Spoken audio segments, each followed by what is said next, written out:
కూడా 5-6 సార్లు నేను కాల్ చేసినా ఫోన్లోనే మాట్లాడుతున్నాడు.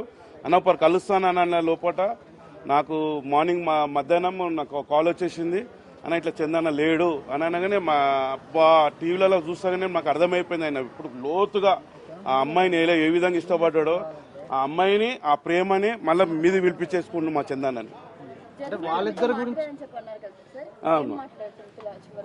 అదే మొత్తం విషయం ఎలా అయింది, యాక్సిడెంట్ ఎలా అయింది, నేను పండుకున్నానా లేకపోతే నేనే డ్రైవింగ్ చేసుకుంటే నీకు తెలుసు కదా అన్న. మేము ఎక్కడెక్కడైనా ఫంక్షన్స్ ఎక్కడైనా బయట ఎక్కడ పార్టీలకు పోయినా కూడా మాక్సిమం ఆయన డ్రింక్ చేసినా ఆయననే డ్రైవింగ్ చేస్తాడు. అస్సలకి తెలియదు మాకు. మేము ఇంత క్లోజ్ ఉన్నా కూడా ఈ వదినతోని మేము 2-3 ఫంక్షన్కి వచ్చాము, ఈ వదినతోనే ఉంటున్నాను మాకు తెలుసు. మాకు వీటితో చాలా ప్రేమతో ఉండే, చాలా హ్యాపీ బర్త్డేలు అయితే చాలా గ్రాండ్గా చేసేయండు, చాలా ఉండే. ఆయన రాతలో ఈమె కూడా ఉన్నదేమో ఈ విధంగా అయింది. సరే ఇక్కడ కూడా మెయింటైన్ చేసి అక్కడ కూడా మెయింటైన్ చేస్తారు అనుకోని తర్వాత మా ఫ్రెండ్స్ చాలా మంది అనుకున్నారు అని ఈ విధంగా అవుతుంది, అట్లా యాక్సిడెంట్ అవుతుంది అని మనతో అనుకోలేదు.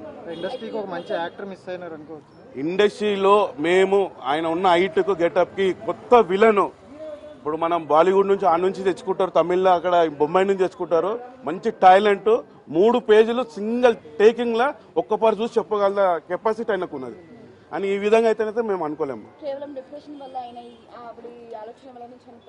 లోతుగా ఉన్న ప్రేమనే ఈ మనిషిని కూడా తీసుకొని వెళ్ళింది, లోతుగా వెళ్ళిపోయాడు. ఆయన ఎవరినైనా సరే ఎవరైనా మాలాంటి ఫ్రెండ్స్ కూడా ప్రాణం ఇస్తాడు, ప్రేమ లేక ఫ్రెండ్గా లేకపోతే ఆయన ఇచ్చేస్తాడు.